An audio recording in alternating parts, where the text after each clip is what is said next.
Hello and welcome to episode 5 of my PlayStation 4 collection. This is the second time filming because the first time I had a smudge on my lens and it looked bloody awful. But what can you do?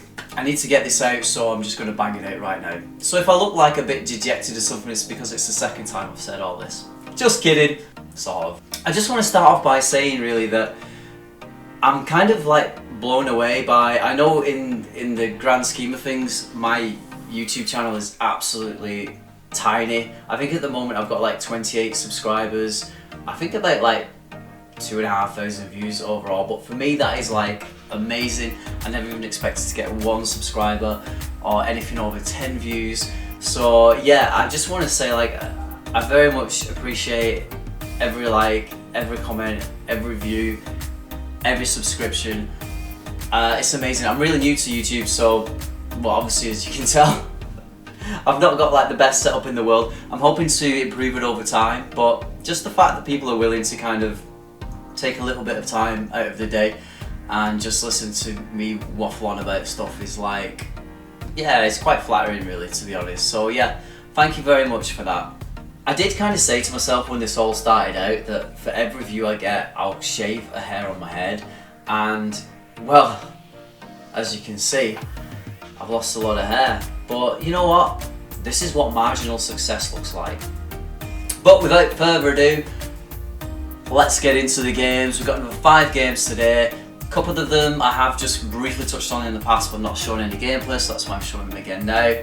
And yeah, the rest are just kind of ones that I don't believe I have spoken about before, so we're going to cover another 5. I think there's a few in here that maybe people might not have heard of or would probably be deemed as like hidden gems. So yeah, let's get started. First game is Penguin Wars. Now this one was actually recommended to me by somebody. Somebody commented and recommended it. I'll stick it up there so you can see. And I thought, yeah, why not? I'll check it out. It's actually an import game. I'm in the UK, so most of my games are like PAL games. In fact, nearly all my games. This is my first NTSC game that I actually picked up, and I picked it up for pretty cheap because including the actual postage, it was like 20 quid. Which, to get something posted, you know, from overseas is like really cheap here, so I was like, why not? I'll give it a try. They recommended it, said it might be a bit of fun. I've checked it out. Yeah, it was brilliant. I loved it. It's like arcadey. It's kind of like dodgeball, arcadey dodgeball. The kind of main objective on the standard game mode is to get all the balls, because there's multiple balls all at once, all the balls into your opponent's half. And then when you do that, all the balls kind of like combo up and hit them and damage their health bar. The health bar reaches 0, you win. Like standard video game logic there really, I suppose. But yeah, it's really good. And then it kind of throws you kind of some, forgive the pun, but like curveballs. Like there's different ball types. There's ones that can kind of like one-shot you. There's like ones that time bombs.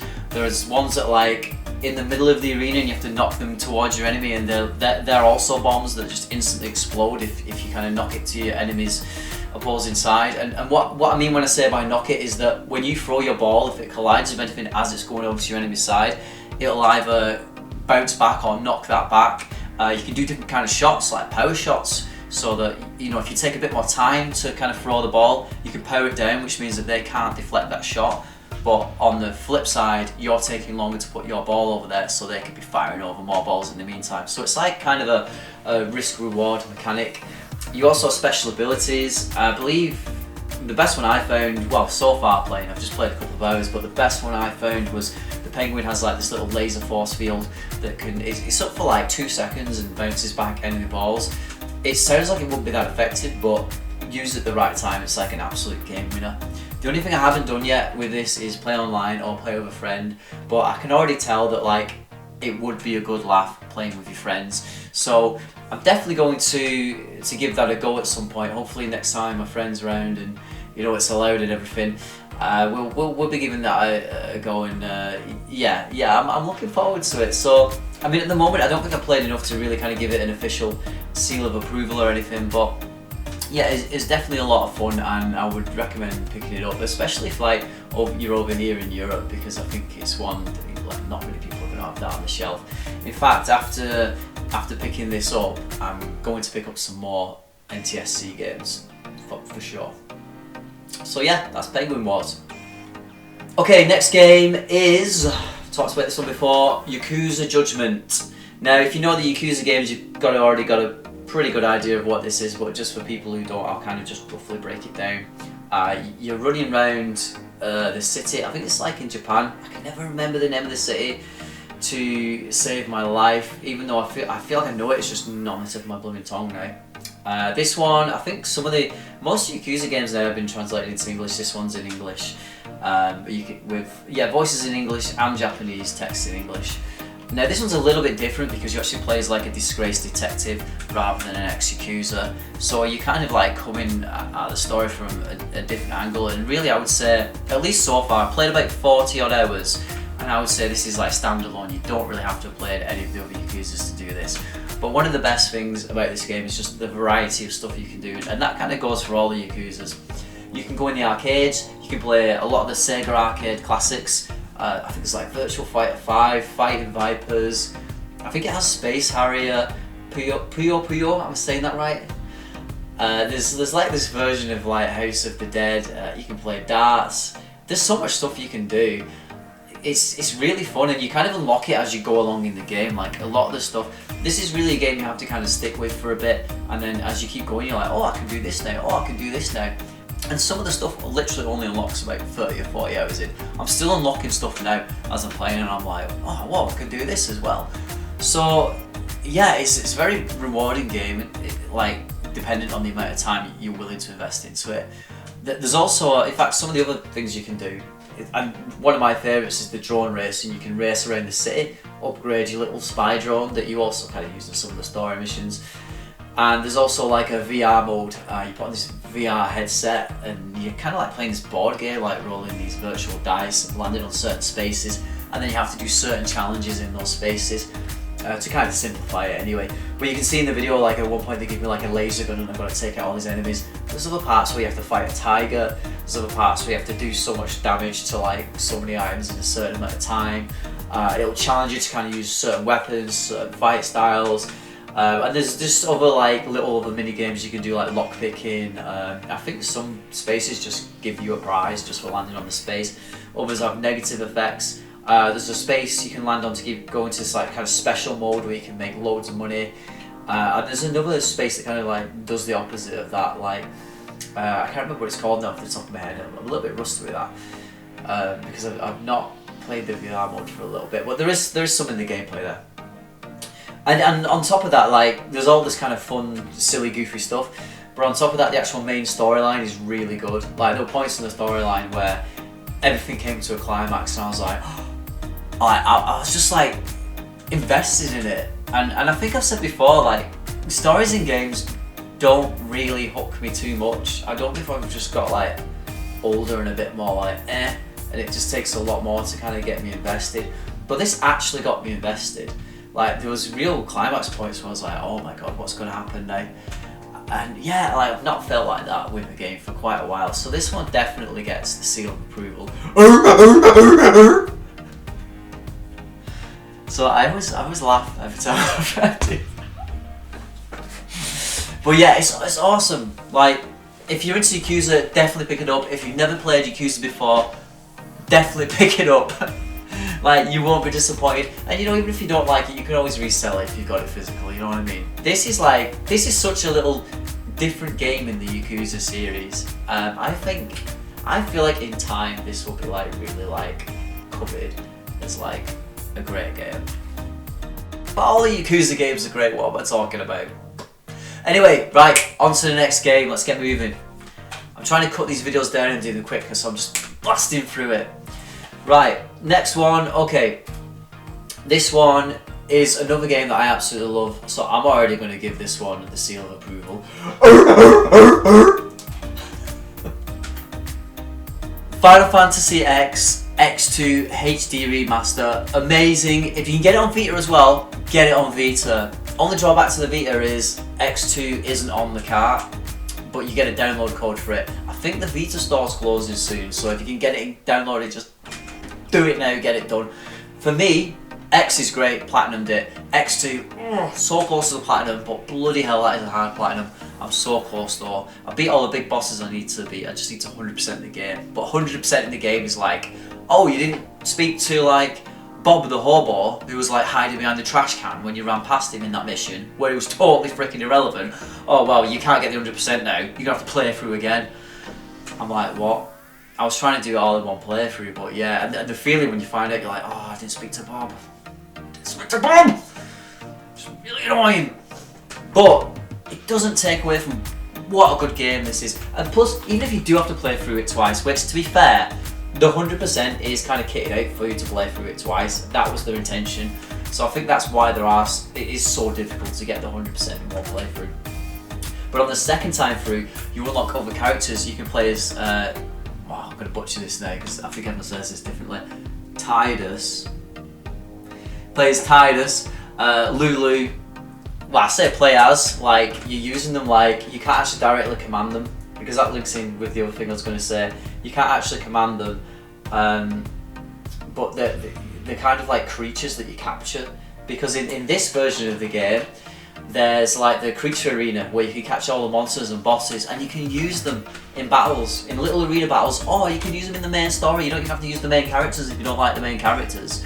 The only thing is like, yeah, it's like auto battling, so if you're not into that, it might not be for you. But if you're not into that, you can use the main characters. And they've got what they call the Gamma Grid system, so you can kind of change classes mid-fight, change your stats and everything, change your appearance, change your, well, I'd say change your weapons. It doesn't really change your weapons as such, because that's another thing, you don't really have weapons you equip in this game. That's probably worth mentioning. But it's really, it doesn't make a difference. Like, it really doesn't take anything away for the game for me. It's so good with that extra creature creator mode. It's amazing. Plus, on top of that, you've got the last mission.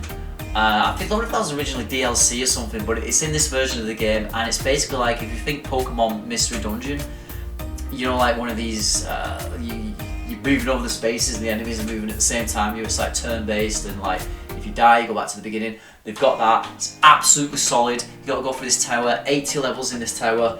I actually beat it. I had to use a guide. I'm not ashamed to say I had to use a guide. But yeah, it was so good. And you have to do all that stuff to get the platinum. This is why I put 200 hours into this game. I've never put so many hours into a game. 200 hours. And then I lost my game save. It still hurts to this day. But one day I'm going to come back and I'm going to platinum this bad boy. I'm telling you right now, I'm going to platinum it. I'm so close. I beat all the hardest bosses. There's one boss, I'm not even joking, I was fighting him. I'm not going to give you spoilers, but I was fighting him for an hour. An hour! I beat him, but it took an hour. He had something ridiculous, like, it felt like I had 1 billion health. It was just ridiculous. And I was just slowly chipping away, trying to survive his onslaught for an hour. Yeah, it was brutal. I'm not really sorry, I've been giving you some bad points about this game, but despite like any of these negatives I've said, this game's absolutely brilliant.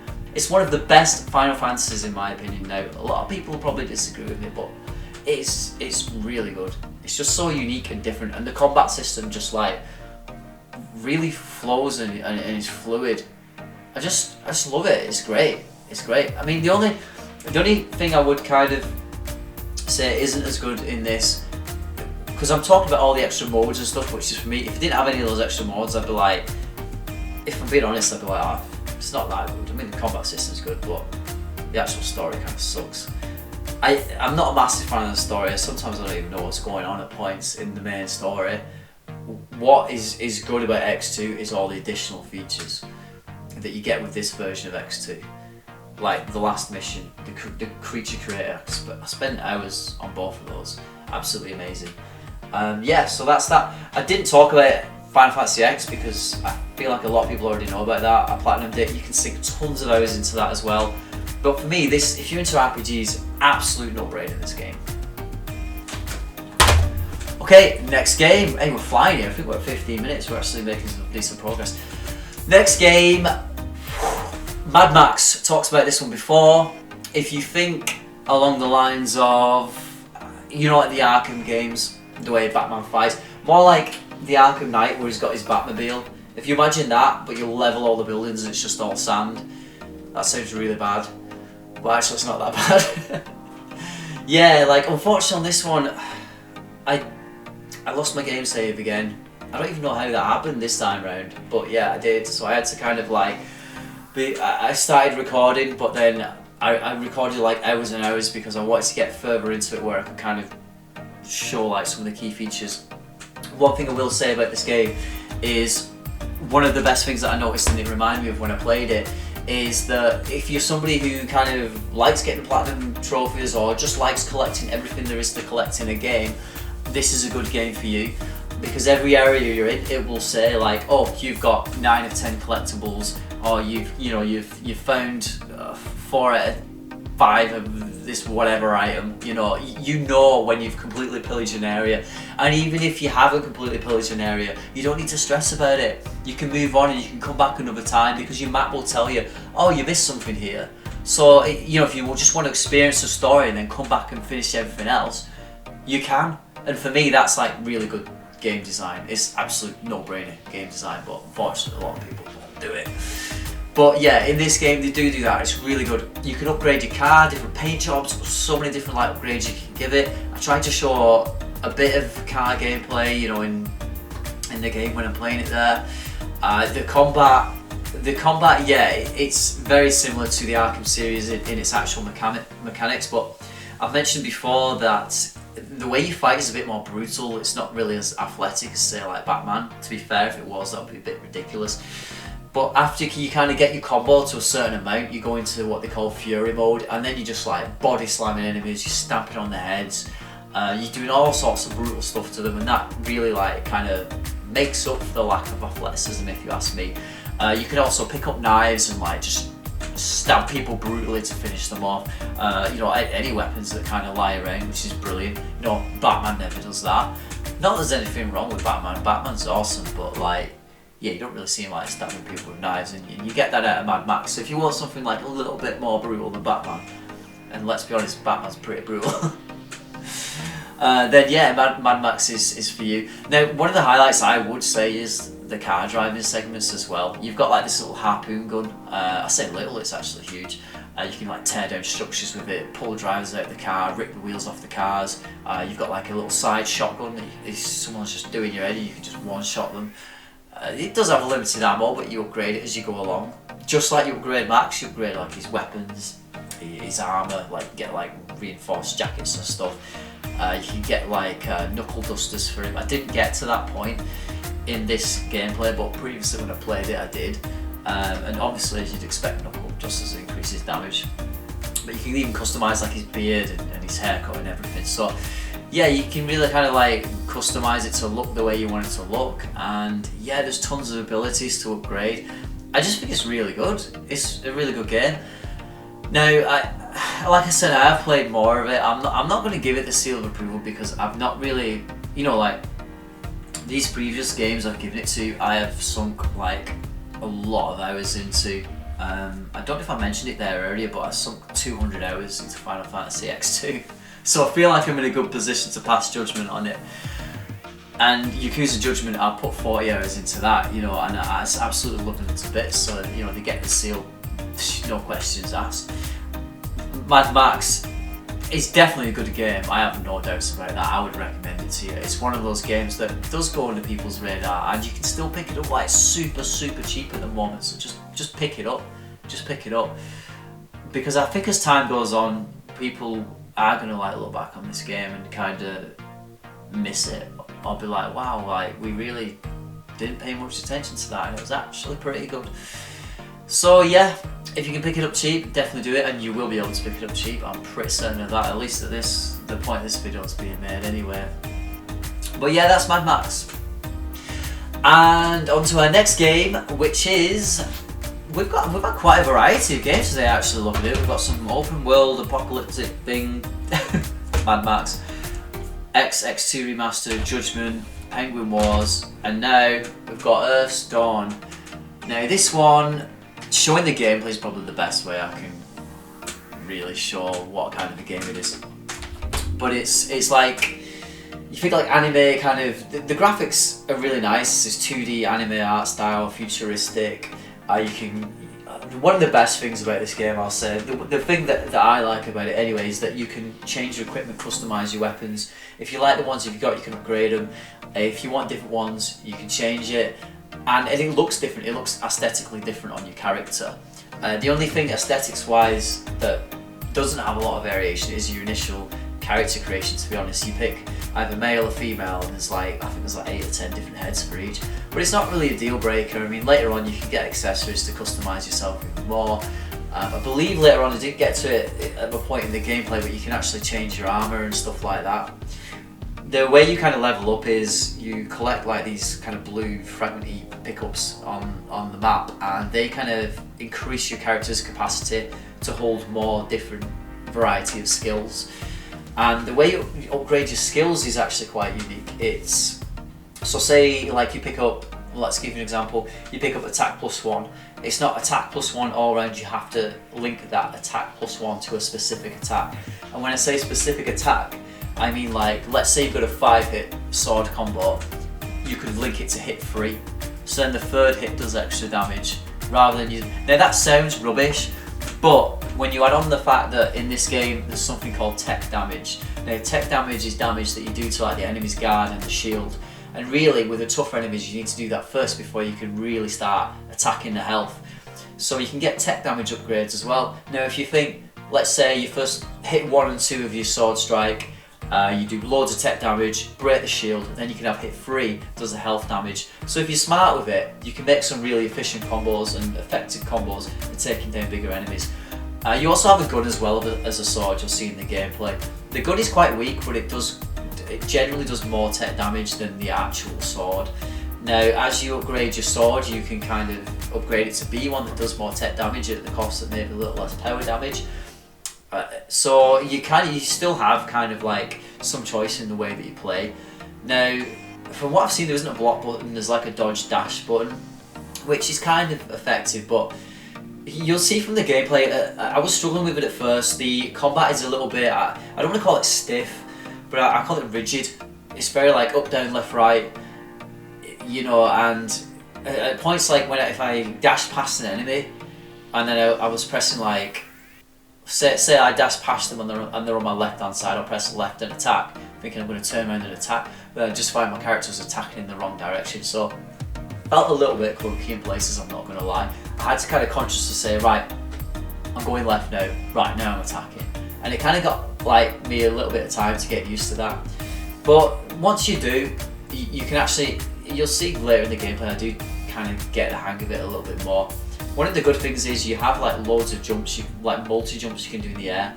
And it's effectively like you're flying. I think at one point I was doing like 8 different jumps in the air. So I jump in the air, attack an enemy, jump up to attack the other one above it, dash to the side to attack the next one, then dash up again to attack another, and it's like, wow, I'm in the air for ages, you get so much air time. And I think that's really how you kind of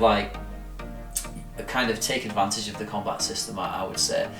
I did struggle later on when I started coming up against some of the tougher enemies. I found that, like, for example, some are like kind of crouching a little bit in the standard stance, or they might be on like a slight gradient. So you fire in your gun and your character's just like firing over the head. So then you'll be like, okay, fire diagonally down, but then they fire 2 diagonally down, because like I said, there's like a certain amount of directions that you can fire in. So yeah, it can be a little frustrating in that regards, but you can kind of get used to it and adapt to it. And yeah, it's a good game. It's a good game. I mean, at points there was some like super tough enemies in the map, and I kept trying to kill it, and it was just absolutely, literally just wiping me out in one hit. And then I eventually realised I didn't have to kill it. I could just go on and do whatever my mission was and finish the mission, but I just couldn't. I was like, no, I'm going to kill it, and I was really struggling. But that's not the game's fault. That's just me being a bit bloody stubborn, to be honest. And the only negative to my gameplay, I would say here, is that you spend a lot of time in the first area, so it's all in the same area, it's like the same background and everything, just with like maybe a little bit of variation in the enemies. So unfortunately I couldn't show more of that. So what I will say is there is more variation in this game, in backdrops and everything. At least I'm 99% sure of that. So don't think all the backgrounds are the same. Just get used to the fact that when you're doing your first few missions, You're basically replaying the same area, maybe going in a different direction or going to slightly different areas in that area, and just fighting different enemies. I've noticed there's a lot of blocked off areas with like special, like these glowing walls that I assume you unlock later on, so you can come back to it. So there is a lot of kind of like I won't say recycling, but you're kind of going back to the same area a little bit. Now, you know, take that as you will. It might not bother some people. To be honest, it doesn't really bother me as long as the game is good. And the game is like pretty decent. I'm not going to give it the seal of approval because I've not played enough. I'm not going to call it bad because I don't think it's bad by any stretch of the imagination. But yeah, I do think it's like a little niche one that like maybe a lot of people won't have in the collection, they won't know of, and yeah, it's some good fun. I think it's only single player, unfortunately. Let me just, yeah, it is only single player. It says network features, but there's no online multiplayer. That might help a little if it had like a bit of like co-op play available there, but yeah, unfortunately not. But yeah, that's that. That's Earth's Dawn. So that's all 5 games. I hope you enjoyed the video, and I hope you like the addition of Psyduck up there. Yeah, that's a Psyduck. I don't know if, I think this is in 1080p, you should be able to tell, but yeah, if not, that's Psyduck, yeah. So yeah, you can see I've made massive improvements to my setup so far. But that's another point I need to cover really. You know, as I said before, like I am totally like blown away by the fact that anyone's even subscribed or is watching this. I'm kind of just making do with very limited resources at the moment. I've got like a towel behind my microphone to kind of noise dampen the room. The aim is I'm gonna get everything kitted out and get a better quality sound and better quality camera, everything. But at the moment, like it's just nice to know that like people are still willing to kind of be patient and put up with that really, and listen to what I have to say. So yeah, again I'll repeat, like, thank you very much for taking the time. And yeah, I hope my next video, I'm hoping to knock out another video soon. I've got a couple of the Euro videos that I need to knock out soon because England will be knocked out of the Euros probably soon enough, and I want to get them uploaded really before like they absolutely tear my heart out like they usually do every single time. I don't want to get deflated before I do it, so I probably will do that next. But I am looking to kind of do another PS3 video. I just banged through like the first, I think like I covered a third of my collection. I'll try and cover another third, just bang through that. Hopefully I'll have the whole PS3 collection covered soon. I might go back to them and do more detailed videos like I have here. The only reason I've kind of not at the moment is that I've not really, yeah, if I'm being honest, I've said it before in another video, but when I was collecting PS3, initially I was collecting because I was like, oh, this will be worth a lot of money in some time. And look, that's fine to collect for that reason. I prefer not to do that now. It's much more enjoyable now than just buying stuff that I want to play. So yeah, a lot of games in that collection I've not actually played. I do actually want to play them now at this point and just give them a try. But I've not, yeah, like I said, I've not really got round to it, so I don't want to talk too much in detail about the games. I'll happily skim over them, but I'm not going to talk too much in detail about them because really I'd just be waffling. And you probably think I'm waffling already, so there you go. Anyway, oh, actually, just one more thing. I do have another game on the way, Ratchet & Clank Q-Force. I'm absolutely buzzing for it because I can't have a PS5 yet. And I want Rift Apart. I have actually already completed Q-Force. I platinumed it, believe it or not. I know it's a Ratchet & Clank game. I know it's a Ratchet & Clank game that a lot of people didn't like, but I like tower defense. I like Ratchet & Clank. Put them together, I'm like, this is amazing. I was playing it online, like, oh, I mean the online's like dead on it now, but I managed to scrape together a couple of players like a couple of months ago. It wasn't even a couple of months actually, it was more than a year before. You know what I mean. It's before that. But yeah, and I remember like this guy was beating me, and then I turned the tides and I beat him. I was like, yes, I beat him. I turned it round, and I think it was just so rewarding because I was losing, and then I was like, no, I'm gonna stick with this, and I came back and I won. And those are the best kind of games where you lose it straight away. Never quit a game because you lose it, because you know what? You could look back at that and be like, wow, that was a good game. Some of my best games on like Pro Evolution Soccer, I was 3-0 down. England, Brazil, I was 3-0 down at half time. He was messaging me, laughing at me. Guess how it ended? It ended flipping 5-4 and I won. I came back the second half. Unbelievable game. But that's where these memories are born. Like, never count yourself out. You can be 10-0 down. Don't count yourself out. Just stay in there, because you never know what will happen. Anyway, with that said, with that really profound life advice given, I'm going to end the video there, and I hope you enjoy the rest of your week. And yeah, see you again. Bye!